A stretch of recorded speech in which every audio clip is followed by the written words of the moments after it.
My bold prediction, hey, Trump is a doomed lame duck, and he is in trouble now. And it's actually Congress that's saving him from himself because he's this close to impeachment. Let me explain everything all throughout this. Follow me step by step. The first thing is he wants to filibuster. He don't want to filibuster. He's so out of his mind that he wants to filibuster. But the Congress, GOP Congress, has been like, no, no, no, no. Because they know that filibuster might end the shutdown, but even worse, it might end Trump and it could end several of them. It could go down really bad for him. And what he's counting on is the end of the shutdown, because the longer this shutdown goes, the longest shutdown in history, it could be his doom and demise. So let's go into it. Basically, the first doom part about this was the election that happened for November 4th. That was a great election, but I pointed out some things before that we need stronger marketing to show up, and we can't relax. We can't let up, whether it be the governors, whether it be Dem Congress, whether it be state Dem Congress, or whether it be the Dem mayors like Mamdani, who just won, and every other mayor across the nation, as well as county and parish presidents. They need to step up their game. Why? Because the deadly part about Trump that could save him is his marketing and branding acumen. That's the only thing that saved his ass so far. Seriously. The No Kings rallies totaling over 12 million people and worldwide over 20 million people combined. It should have hit him hard. It didn't. He found very clever ways. This time around, he was talking about Colombia, Venezuela, and Mexico, and how he's going to invade them to attack the drugs and fight with their countries and so on. He also brought up the $200 million that the DOJ should be paying him, which will never happen. Then he did the indictment of Letitia James. He pardoned George Santos. Then he also said, I might pardon Diddy. He's doing all of this to pull you away from Epstein shutdown, gerrymandering, and no case. He's designing this to be a straight up attack, frontal attack repeatedly on you. I'm trying to tell you right now, this is the absolute most dangerous thing he could do. And the first No Kings he did was, I might bomb Iran, which took all the sales in June within a week out of the movement that was happening on the No Kings Day. Well, let's zoom up to the current situation. Whoa, boy, y'all, I'm telling you. What messes him up on this, and he knows this election was very, very bad for him. What's messing him up is that Congress is finally seeing in both the House and the Senate that this guy may already be a lame duck president 10 months into his presidency. So they're stepping away. They're walking away. But he's demanding a filibuster. He's threatened them at a dinner, lunch, whatever meeting yesterday. And they were, the room was silent. And they're like, we ain't doing anything. This guy's a fool. He's nuts. Because if they get the filibuster, I guarantee you in 2026, the Dems are going to come at him and every one of them. They know it, not only for the sake of him, of Trump, but for the sake of themselves, not to listen to this man. So now they're walking away with him. So what should we be doing? Well, first of all, we need to stay on ESGN. Epstein, shutdown, gerrymandering, no kings. Say it with me, ESGN, in the comments. Say it, everybody watching. Say it, ESGN. Epstein, shutdown, gerrymandering, no case. Don't fall for the sideline bullshit. What do I mean sideline bullshit? I'm going to tear down the Eastern Ballroom. That was also designed to take you away from no kings and shutdown and gerrymandering and Epstein. And the whole idea is, can he make this dramatic whatever so he can pull away? But his biggest doom, I want you to pay attention to. If this man one allows the filibuster, or if they stupid enough to give him the filibuster, it's their ass. But let's say that don't happen. Let's say that don't happen. The second part of his doom is when he loses this shutdown, and he's losing, and there's nothing he can do to bring that back. I have predicted that the shutdown will be over by Sunday or before. Am I wrong? I could be, and I'm willing to do another video on it and talk about it. But in all honesty, I don't think I am. I think his greatest doom that's going to hit him, absolutely just destroy him, is when the GOP Congress begins to step away from him and say, you know what, out of self-interest, I'm going to have to do this, because his coattails are not going to pull the MAGA people like they think. And that's what this signal is. Why did the Democrats win this election? Two core things this week that they won based on. I'm going to help you with your budget and your money and what's going on with you. And I ain't doing what Trump says do, and and we're going to fight back. We're indivisible. Remember, I keep telling you there are three different groups that have been fighting Trumps. There's been the 20-plus governors and attorney generals, okay? There's been the hundreds of nonprofits, and then the hundreds of lowercase court judges, even Reagan, both Bush, and Trump-appointed judges. Keep in mind, before you say Supreme Court, be very clear. 99% of the cases are in lower courts. And there's been a lot of them out of that 677 judges, though not all, that have been reading both conservative, all the conservative presidents, as far back as Reagan, as well as the liberal and Democrats. It is on. Now, what I'm trying to point out to you is that one of those nonprofits in the nonprofits group is indivisible.org. And Leah Nesru, who started that organization, had grassroots foundations in those elections, getting people active on key points. Key point number one, your budget. How much can you afford? What's going on in your cost of goods? Blah, blah, blah.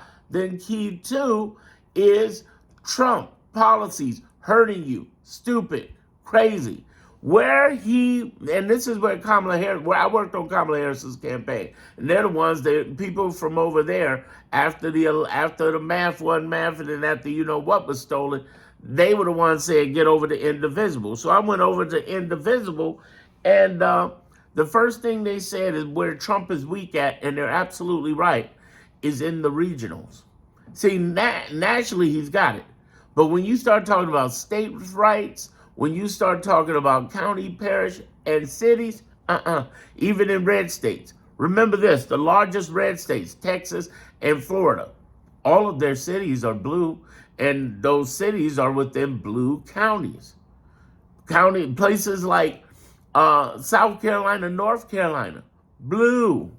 They got blue cities. Even Georgia, blue cities. So what I'm trying to get you to understand is this. Regionally, we've been fighting them, not just with ICE, not just with troops, but it's going to be on like a big dog. And what he's going to try to do, let's talk about what he's going to try to do. He's going to try to double down going after Mamdani in New York. New York just became the next big target. I'm here in Chicago. We're the target right now, but man, after January, maybe even before, Mamdani, we counting this down, but we got 8-9 weeks left in the year. Oh, it's about to be on. It's about to be on. He coming at New York. He coming at his hometown. You know, my birthplace is New York, and I'm raised in Chicago. And I told him, I'm like, you think you're coming after Chicago like this? Mamdani? Oh, my God. And Mamdani's like, come on. True New Yorker. I got to give it to him. But here's the thing. I want to tell you right now. His greatest doom that could happen is him dying. And I already did a video on that. I want you to watch that video, his death, because I got another one talking about in the future. It's not out yet. Talking about tonight, this evening, I'll probably put out called What Happens After Donald Trump Dies? Because there's a whole scenario that goes down after this guy dies. That's a whole nother conversation. I'm going to open up a whole can of worms on that. I don't want to take it down that, but let's talk about where he's at right now. How can he save himself? Probably not. The old crocodile is smooth. He come with it. But what we got to do, and that's why I was telling everybody who got mad at me when they said we can't celebrate for 24 hours. No, you can't celebrate for 24 hours. It's Donald Trump, bitch. You can't celebrate. This motherfucker come back like Jason, Freddy Krueger, and Michael Myers combined. He was Showa and Chucky. You can you can burn this guy, spread his ashes into the ocean, and somehow this motherfucker come back. You gotta be prepared because you dealing with a gangster. This is the real Teflon Don. You remember that name for Gotti? This the real Teflon Don, Donald Trump. So the idea is you can't let up. Here's another thing I'm scared of is that the New Jersey governor, the Virginia governor, and Mamdani, the mayor of New York, I am very, very, very concerned because what could take place is Mamdani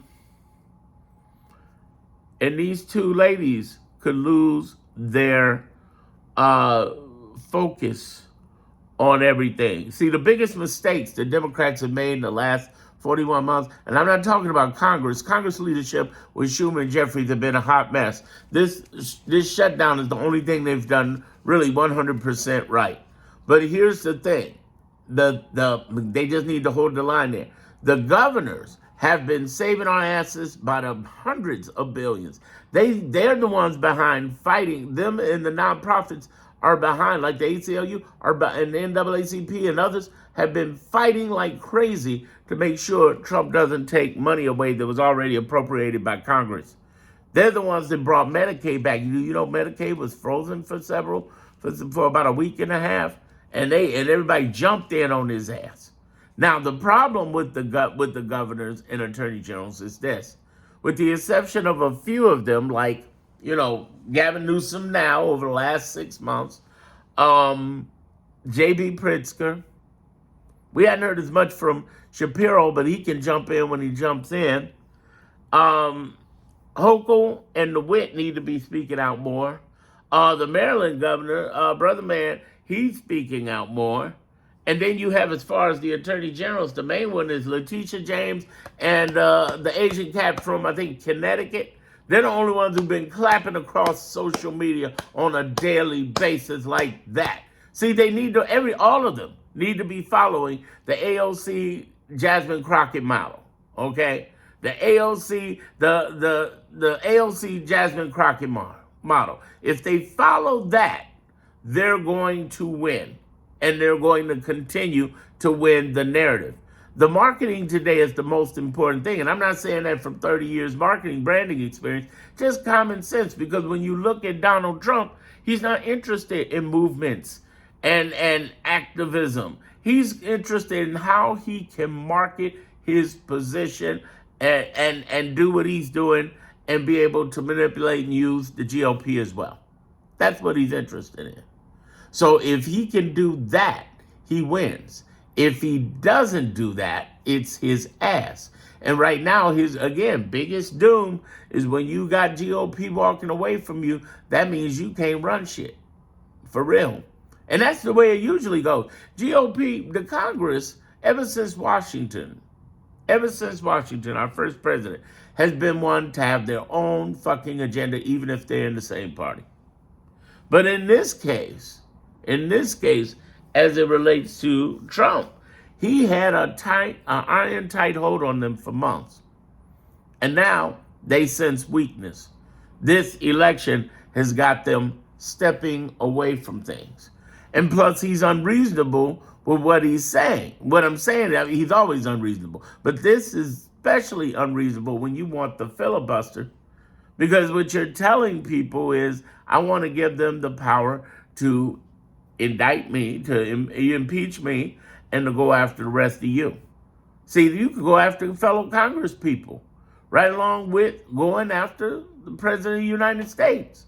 You can get them. So, you got the Dems off to the side like, come on, yeah, try that filibuster thing. Because you know what we going to do. You know what we going to do. Come on, Cletus, come on. Here's the other thing I want all of you to understand. His biggest doom point, his biggest, oh my God, why in the world is he doing that point, is him letting this shutdown go into historic levels. Is he willing to push it to December? Yeah. But now think about what I've been saying all through this. Will Republican Congress let him do it? When will they buck back? Because if they see he's a weakness from this election and they're not listening to him, what are they saying to each other? Because this is bad for them. The more they hold back 40 million people SNAP benefits, the more they get ready to take away the subsidies for 20 million Americans. Democrats back to the wall. They ain't got nothing to lose at this point. In fact, if they cave, they lose. They lose. So their back is to the wall. And Republicans keep pushing the narrative, but you can't push the narrative. You got to cave. You got to work with them on making sure a guarantee that you are not going to get rid of healthcare subsidies. That's all they're trying to do. It's not like they have some personal interest. Well, they do, because it's their ass. They're politically over if they cave. Hold the line. But as far as Republicans are concerned, you got a weak-ass president who's doomed, and you got a situation coming with 2026 where it could be your ass, and you see this blue wave coming that just got bigger, and you're looking at a situation where people for Thanksgiving and Christmas going to go without food, and that's going to be on your watch. Perfect storm. Talk about between a rock and a hard place and a mega typhoon. Trump's biggest issue right now is Trump. He keeps opening his mouth. And honestly, I said this before, the courts need to put him into contempt of court over SNAP. They need to just, boom, contempt of court. They've given him enough rope over the last 10 months. Hey, do what you got to do. Do what you got to do. The noose is around his neck. Do what you got to do. He is doomed. I kid you not. He is doomed. It's going to be hard getting out of this situation. But more importantly, the GOP got to make a decision. Either you going to watch this man destroy the healthcare, or are you going to throw this motherfucker off the Death Star? It's time to get him out the door. It's time. Now, I'm going to tell you, and I want to lead into my next video coming in a couple of hours. Make sure you subscribe to my channel. Here's the deal. Where it's going to get epic, where it's going to get interesting, is when we look at the death of Trump, which is what doctors online are saying. He's got 5 to 7 months. Let's say he's going 5 to 7 months. I made a prediction. He got 5 to 7 months. 5 to 7 months. He ain't going to make it to June. Okay? But let's say he does. Okay? I'm not hoping he don't make it. I'm not wishing death on nobody, y'all. And I certainly aren't insinuating that anybody harm him. I don't believe in the violence at all. I didn't believe in violence on Charlie Kirk or anybody else. No violence. But what I am saying is because of his health reasons, he may not make it to June. And if he goes out the door, what does that do to the Republican Party? First of all, boom, more than half their MAGA base gone. Gone. In addition to that, there's going to be another thing that happens. J.D. Vance can't hold the line over on that side. And the Republicans are going to buck to save themselves for 2026 because they know the blue wave is coming. So they're starting to distance right now really early because they know this shit is ugly. But they're on record for the big, beautiful bill. And what the Democrats have to do, when I keep saying marketing, they need to be in their face just like they do with Epstein shutdown, gerrymandering, and no kings. They need to be in their face. Real simple. It's an easy win. It's an easy win. And what I'm saying, going into this next video, I'm going to talk about what that environment looks like and what is our biggest, most scariest ever thing that we got to worry about, okay? Now, I'm going to have another video pop up over here. It's not going to be the next video until that video is ready. But when you see that video and you hear me talking about Trump after death, okay, that'll be the one that'll appear. I'll make sure I change that video to that when I have it up there. But right now, what I want all of you to do is stay focused on ESGN. Put that in the comments again. Epstein, shutdown, gerrymandering, no kings. We got simple rules. All you got to do is follow that, and we're going to win this. Why is that so important? Because we can't get sidetracked by all the BS. Ooh, is J.D. Vance messing around with Kirk's wife? Or, ooh, is he going to, what else he going to do to the West Ballroom? Just as much, the Western wing, just as much as what he did to the Eastern wing. Who cares? Fuck y'all. Fuck. When I say fuck y'all, not y'all, but fuck them. Fuck all of that shit. Okay? We need to stay focused and get this and get our money right. We need to get focused on our feelings and what we're doing. We need to stay strong in this. So I strongly suggest that you follow my next video, which is temporarily going to be up here. It's going to be the previous video if you haven't seen it, but I'm going to change it out in the future and make it the next video. Just hit notification. Follow me. Because in a couple hours, I'm going to have a video talking about this man's doom after death and the biggest danger we have with Donald Trump dying on the left.